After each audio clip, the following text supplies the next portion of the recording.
Ya, ini fungsi MBR-nya.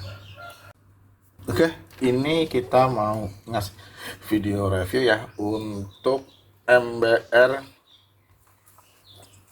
24 volt 5 ampere. Nah, kalau dalam keadaan ininya strip semua ke bawah, ampere ke bawah, ini lampu merah nyala, tapi nggak semua. Tergantung modulnya, saya juga nggak ngerti, tapi dapat modulnya kayak gitu. Ada yang lampu merahnya nyala, ada yang enggak. Ketika ampere dinaikin, nah dia berubah ke biru. Sekali lagi, ada yang kayak gini, ada yang enggak. Banyak kesalahan dari orang, bang, kok nggak nyala ya? Gitu istilahnya. Nih contoh ya, ini kayak gini. Voltasenya saya bikin volt nih, penuh, full. Tuh, dia turun. Nah tuh, kayak naik turun nggak berkaruan, terus orang bilang, bang ini kok kayak gini ya gitu. Ya ini karena ampernya nggak dinaikin. Kalau ampernya naik dia keluar angkanya. Bang ini MBR 5 ampere gitu. Bisa bikin contohnya mana? Nah nih, kita tes dulu fungsi sebagai MBR utamanya ya. Dia 2 ampere karena saya batasin sampai 2 ampere. Perhatiin ya, fungsi MBR itu ketika terjadi short, perhatiin baik-baik. Ketika terjadi short, voltasenya turun bos, tapi ampernya naik. Ya, ini saya lepas nih. Tuh, voltasenya 4,9. Saya sebentar, sorry. Saya tuh, ketika proses MBR dia turun pasti voltasenya, ampernya yang naik. Itu biasa, jadi jangan panik terus jangan bilang, lah kok MBR kayak gini bang, voltasenya malah turun. Ya memang begitu fungsi kerjanya MBR. Saya naikin ya pelan-pelan ampernya. 5,2 maksimal. Stabil ya. Nggak turun-turun ya, stabil. Dan kemudian ampere ini bukan buat nambahin ampere, tapi sebagai limiter. Maksudnya limiter gimana? Dia melimit. Dia ngasih limit. Membatasi sebetulnya. Kita fullin, tetap aja kebacanya di sini 2,5 ampere. Tapi kalau 2,5 ampere kita kasih 1,5 ampere, ini contoh ya. Kita kecilin dulu, terlalu besar bunyinya. Kita kecilin di, nah segini aja, 4 ampere. Kita tes. Nah ini maksimalnya dia berarti 1,5 ampere. Gitu. Kita iniin, jadi dia ngelimit sampai 1,5 ampere doang. Ini kita amberin lagi 2,6 ampere, berarti ini limitnya sampai 2,6 ampere. Oh kita punya beban 3,5 ampere, ya udah gedein aja. Nah di sini 3,9 ampere. Kalau bebannya 3 ampere nanti kebacanya cuma 3 ampere, tidak 3,9 ampere. Ini cuma sebagai limiter sebetulnya, bukan buat naikin ampere. Jadi jangan salah lagi ya, banyak sekali yang bertanya kayak gitu, bang ini kok gini bisa naikin ampere nggak? Salah Anda salah, mindsetnya salah. Sekali lagi yang namanya MBR, putaran ampernya itu adalah limiter.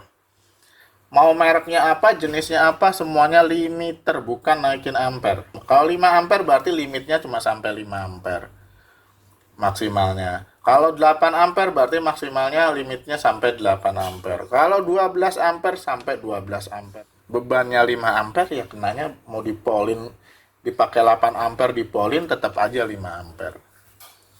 Oke, sampai di situ ya. Bahwa MBR fungsinya sebagai penghancur short. Kita maksimalin ya. Kalau untuk MBR kita maksimalin. Kalau buat HP coba di setting di angka sekitar 3-an lah, atau 4 nggak apa-apa. Di full juga nggak ada masalah. Gitu. Oke. Jadi sama-sama edukasi ya. Saya juga mengedukasi, yang diedukasi juga tolong mengerti. Jadi fungsi MBR itu seperti itu. Jadi dia nanti akan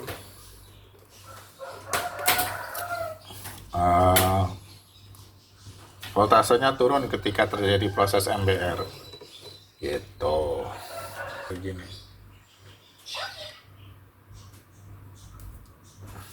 Lihat ya sampai keluar percikan. Nah, 1 ampere, 2,3 ampere. Dia turun sedikit ya, itu hal yang biasa. Ini PSU nya kuat sampai 2 tuh. Kalau udah 2 ampere lampunya akan menyala, akan menjadi merah seperti seolah-olah dia konslet. Jadi buat lampu LED juga bisa ya. Bisa dilihat mulai biru, ketika dia diginiin maka dia akan nyala, berubah ke merah, seolah-olah seperti dia prosesnya MBR karena ampernya tinggi.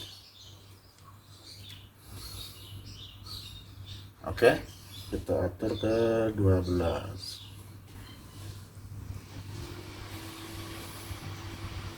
ya, 0,18. Semua fungsinya baik sebagai PSU maupun sebagai MBR dia berjalan ya. Oke, kemudian ada yang nanya, Bang, bisa buat nyalain HP nggak Bang pakai itu? Bisa. Kalau nyalain HP yang itu, yang konvensional mungkin pakai capit ya. Ada juga kabel yang udah banyak tuh isinya, ada cepit-cepitan gitu istilahnya, capit-capit. Nah itu juga bisa pakai itu buat nyalain HP untuk proses jadul. Kalau yang baru biasanya pakai ini nih, kabel mekanik. Nyalain HP nggak pakai baterai, pakai ini bisa. Ampernya nggak apa-apa digedein karena dia otomatis ngikutin dari si handphonenya. Sedangkan voltasenya kita bikin di 3,7. Ingat voltasenya 3,7 sampai 4,2. Oke, jangan sampai 5. 5 itu buat baterai. Kalau buat handphone 3,7 sampai 4,2. Jadi ini tinggal dicolokin.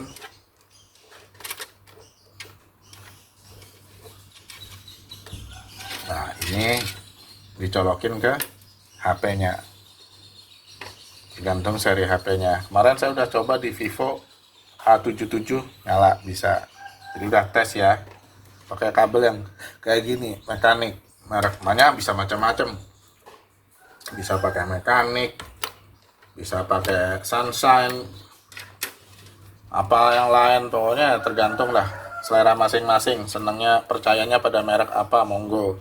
Karena ada yang nanya, saya tanya pakai kabel apa, mekanik, makanya saya beli kabel mekanik buat ngetes. Udah tes ya, yang beli pun juga udah bilang bisa. Jadi sudah tes. Bang, kalau buat alat yang buat ngetes baterai, ngecas baterai, mancing baterai, nih punyanya apa ini? Saya beli punyanya OOS Team. Ada macam-macam sih, ada merek Sunshine, ada mekanik juga, macam-macam. Tapi saya beli yang punyanya OSS Team. Gitu. Cuma saya pakai buat baterai ini nggak bisa nih. Ini baterai A77 Vivo, nggak bisa. Colokannya nggak ada yang pas. Mungkin ada versi Android yang terbaru kali. Yang pasti buat ini nggak bisa. Nggak ada di sini. Gitu. Sama ya, tinggal colokin merah ke merah, hitam ke hitam. Nah itu dia nyala tuh. Ini ya, bisa kelihatan yang nyala ya. Nah ini tinggal baterainya di cetek di sini, nanti dia akan kebaca nih. Kalau untuk baterai voltasenya di 5 ya, voltasenya di 5 kalau buat yang kayak gini. Nah sekitar segini, 54, 52 boleh. Baru dicetekin di situ. Tuh, nah dia otomatis dia akan nurunin sendiri voltasenya. Jadi ini voltase bisa ngikutin. Kalau mau tes langsung pakai USB bisa, langsung nih ada kabel USB-nya colok. Itu juga bisa. Udah otomatis nanti kelihatan ampernya. Makin lama dia nanti makin turun. Kayak gitu ya. Maaf nih saya nggak punya jack banana yang kabel multi yang biasa yang bisa dimasukin gitu. Kayak kabel yang kayak begini, jarum, plus ke plus, min ke min. Setting di 3,7 ya. Ini kalau buat servisan 3,7, 3 di plus minus, plus di plus, min di min. Bisa juga kayak gini. Tapi settingannya harus di 3,7 atau 3,8 atau 4,2 sampai 4,2 gitu. Sebetulnya sih cuma buat itu doang. Jadi kalau buat ini buat ngecas baterai setting di 4,2 atau 4,5. Jangan terlalu tinggi ya, settingnya di 4,2 aja, 4,2 kayak gini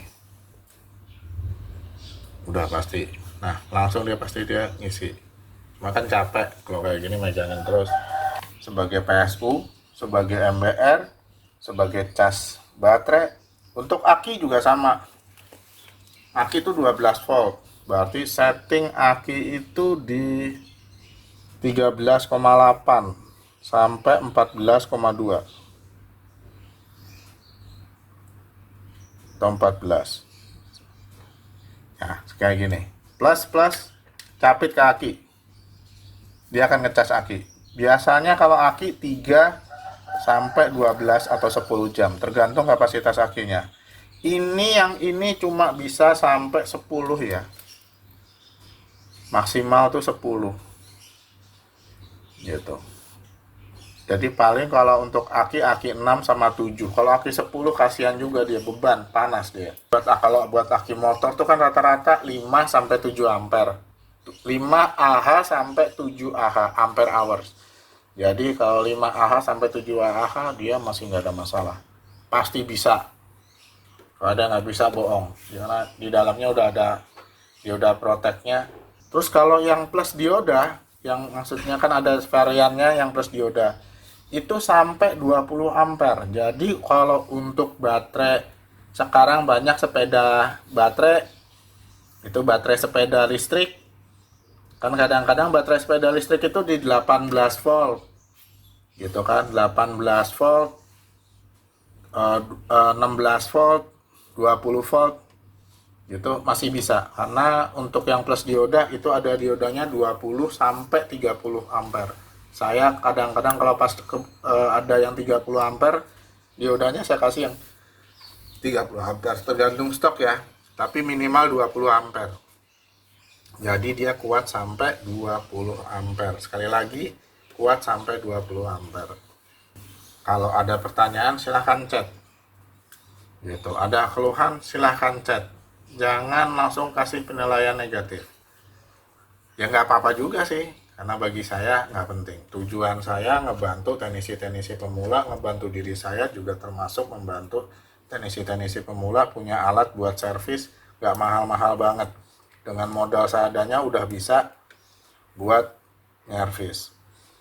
Dan ini juga kalau dipakai untuk solder Nepto kalau nggak salah, juga bisa. Dia cuma colokannya cuma 2, T12 merek Nepto. Itu juga bisa, tinggal colok di sini, sesuaikan voltasenya, fullkan ampernya, nanti udah bisa juga. Jadi ini multifungsi banget bos, bisa buat PSU, hidupin lampu LED segala macam, lampu yang macam-macam, pokoknya sebagai PSU. Kedua, dia bisa langsung sebagai MBR otomatis. Yang ketiga, bisa jadi solder. Kalau yang merek T12 Nepto bisa di sini jadi solder langsung gitu kan. Jadi bisa buat ngecas baterai aki, baterainya mainan anak-anak yang A3, A2, 18650, baterai lithium dan lain-lain, multifungsi semua dalam satu alat. Oke, jadi ya kalau saya untuk pemula ya inilah yang the bestnya. Kalau untuk yang mau yang canggih-canggih, nanti kalau udah punya duit bos, kalau udah muter orderannya, sudah ada pemasukan, udah jalan semua, mau yang canggih bisa ini, bisa itu, bisa otomatis mati, ditinggal tidur mati sendiri segala macam, monggo gitu. Tapi untuk pemula, budget yang harus dipakai untuk awal-awal ini, kalau udah jadi nanti udah jago, udah segala macam, mau yang canggih-canggih, uangnya udah ngalir terus, nggak ada masalah. Oke, sekian dari saya, terima kasih.